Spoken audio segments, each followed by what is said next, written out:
So with Mr. Z, oh, what a good boy, I wanted to keep working on proofing some more of his stay positions and behavior. So what I want him to start practicing is we've been working a little bit through obviously some of those 3Ds. So there's your duration, your distraction level, and your distances.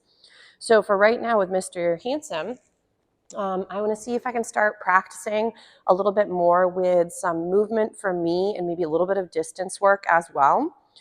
I am supposed to be getting repairmen to come eventually, so I don't know when they're poking in. One of my heaters is not coming on right now. Ready? So sit. Nice. He's like, how about a down? Nice. So I'm going to tell him to stay.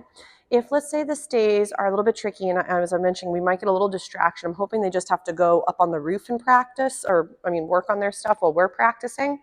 But who knows? They might have to poke in as well and make sure it's still coming on or functioning the right way. Nice. So when you're practicing with some of these lovely stays, I would recommend to, obviously we've mentioned, don't do all of the 3 elements at once. Right now there are distractions. This is a new environment compared to the homestead that he's more used to and comfortable. So you might want to start first with your duration, which is again how many reps he can have with how many time moments between each rep. So like for example, in the beginning, it might be every 1 to 3 seconds you're feeding. As he's getting more fluid, it might be every 3 to 5, maybe 5 to 10, 10 to 15. But if your puppy starts to break, that might mean that the duration got too big for him to handle. So we might get a little sit. I'm going to feed him for that. And then if he prefers his down, we're going to go right into a down. If you find there's certain positions your puppies do better in, so for example, maybe Mr. Z prefers his down stay, you can definitely rock a down stay, especially if you're trying to work on a mat and settling and relaxation through some of their bed practice. So the other option too is feed between the 2 front legs. So you're also kind of reminding him that keeping his body low and on the floor is then the food comes from that little spot as opposed to trying to meet you halfway. So a lot of the puppies will try to meet you by popping up to grab the snack because a lot of times they're just very excited. They're anticipating the food is coming and they start to get a little bit wiggly. So if you're finding that he is wiggling at times, just keep the food in your fist and then only offer it to the ground or to his face when he's still in the down position. So right now, as I'm trying to get him cozy, I'm actually just trying and adding a little bit more wiggle from my end. So I'm doing about like a little semicircle, like a half circle around him, a little arch. And then I'm going back and feeding him for all these little moments. You can see he does get a little bit excited with some anticipation with some little leg wiggles. So, but remember, if your puppy breaks, it could be them saying, I don't understand. I'm feeling a little apprehensive. Maybe I'm getting overtired. Nice. So, but right now he's doing stellar. So throughout this stay position, obviously as he becomes more mature and more comfortable with it, you're not going to be going back and forth this many reps with such a short time frame. As he becomes more savvy with this concept, you would start to end up with a lot bigger gaps between the food till eventually the stay duration might be quite big before you even go and retrieve your puppy.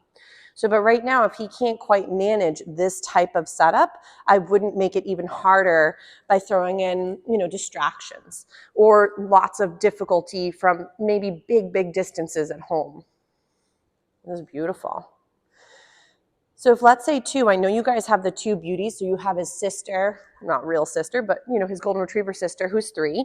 So if you're finding that sometimes multitasking is hard for you and for them, I do find what can be immensely beneficial is to practice sometimes if your husband's available or another family member, sometimes do training but in different bubbles or while on gear and they both are doing skills almost like as if it was the classroom setting. The other option would be to give, again, one of them a chew item in one section of the home to enjoy while then you're working with one of the beauties. So this way, even though training might be happening just one at a time, you can then start to create that, sometimes having a bubble from each other or having downtime or individual learning time, very helpful.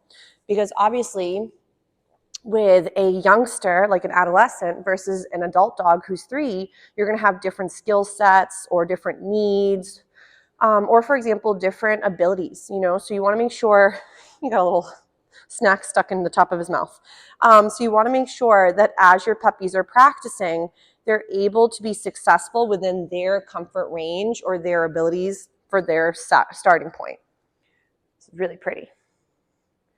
So, but again, as he's doing better, I might start to add a little bit more distance and then go back and feed. So, and if your puppy was really having a rough time, like they wanted to get up every time you went near, I would then recommend to shorten something or make something easier than it once was. If this is going really well, I might try and add a little bit of distraction work. So like, for example, I might go over to my wall, make a little noise, and then go back and feed. So that way, me adding more distractions doesn't necessarily mean I want you to come check it out or come explore. Nice. So I'm going and making some of those crinkly noises. Two, I know he has his little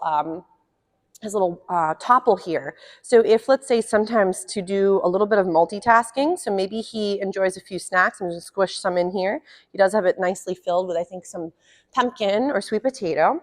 So he could be enjoying that, and then maybe you're practicing loading the dishwasher, or you're making some distractions in the back burner. So as I'm trying to make some noises over on this side, he's now able to stay more busy than had he had no chew or puzzle toy. So this way he still has you coming back and reinforcing him for that really nice attempted stay and relaxation time. But then as he's kind of multitasking, it helps him hold the position a bit better than if he had nothing to maybe work on while stuck there. Nice. Smart boy. He's doing a real good job. Two, if you found this was really very hard for him, you could just start doing a few little things off in the distance, but not quite as far from him. Nice. So I'm just going to go ahead, feed him. And then I want to end my stay. So to end a stay, if your puppy breaks, you just restart it if you can. If they're well past their comfort range and something overwhelming happened, don't even worry about finishing off the behavior. Because then if you force him to go into a stay position on his bed or a target, and he's feeling really frazzled by whatever's going on in the environment, you might again start to create negative associations with going and settling or the place or even the stay cue. So you want to be careful about poisoning an exercise or a behavior for them. So again, I'm going to feed him his last little snacks. We're doing a beautiful stay. I would go ahead and pick a slogan. So all done, free time, release, and then he can be all set. So I'm going to pat him, say all done. What a good job.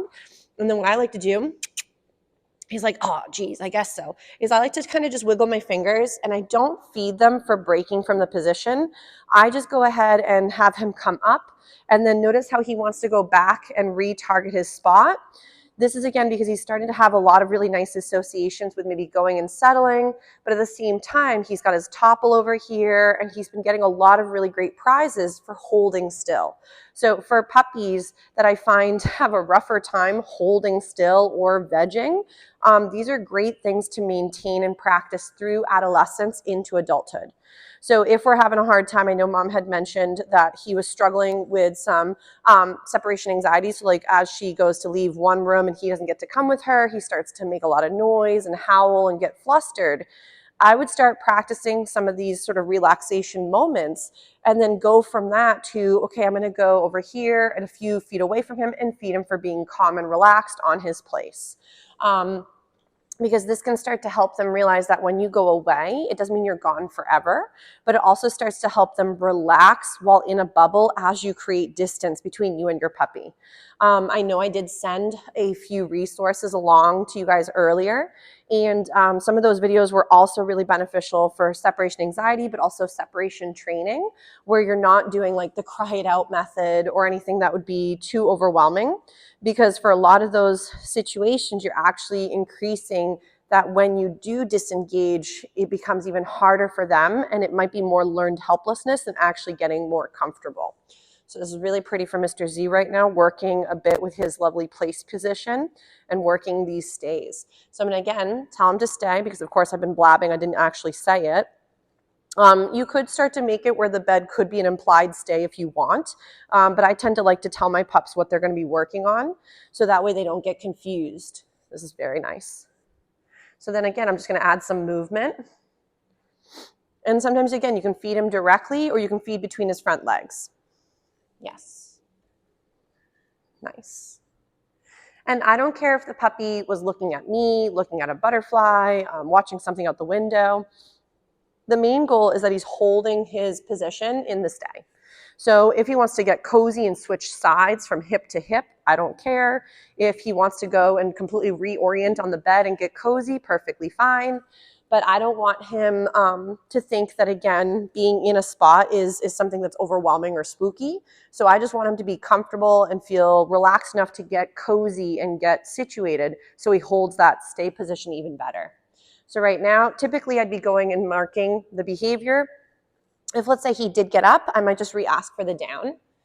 Yes. And then I might reapply my stay and then start from there. If you notice your puppy is sometimes sitting almost like perched, ready to get up again, a lot of times I do like to get them to relax on their, there we go, on their hip, because that's more of a relaxed and sort of chill position, which is great. So if you're finding he was, about to jump the gun and sort of leap out of his place position, then that's where getting more of this side relaxed sort of lying down is very beneficial. So I'm going to go back to him and end this lovely stay because he's really doing a splendid job. I'm going to say, all done. Give him some lovies. What a good boy. He's like, let's just wrestle instead. Ready? And we'll get him up. He's like, no, I'm exhausted. So if he ever gets a little stuck, so let's say you've been working stays and he's getting fatigued and he's pooped out, I'm not saying that you want to call him from the stay, because remember the recalls we're going to save for just either recall practice or for weights. So, but I might lure him a little bit, see if I can get him up. And then what I might do, as opposed to feeding for letting him come out of his stay, we might go into a sit. Or I might work another little skill like an eye contact, but I'm not going to give him reinforcements for leaving the stay position, because I want him to think there's a lot of value in going to that spot, and that spot is where all the fun happens. And again, stays can happen anywhere in the environment. So that was very good. They could happen anywhere, and they don't always have to have a dog target, like a bed or a cot or a mat. But I do like to pair my stays with a target, so that way you can do a little bit of both. But remember, with stay, no recall from the position. You always go and retrieve your pup as if they were a statue stuck in stay. Nice job. So right now I'm just feeding him for being adorable and having a very nice little sit in front of me. Better go find it. So but we'll give Mr. Handsome a little breather from this exercise. He did a really good job with his stays. Nice job, Handsome.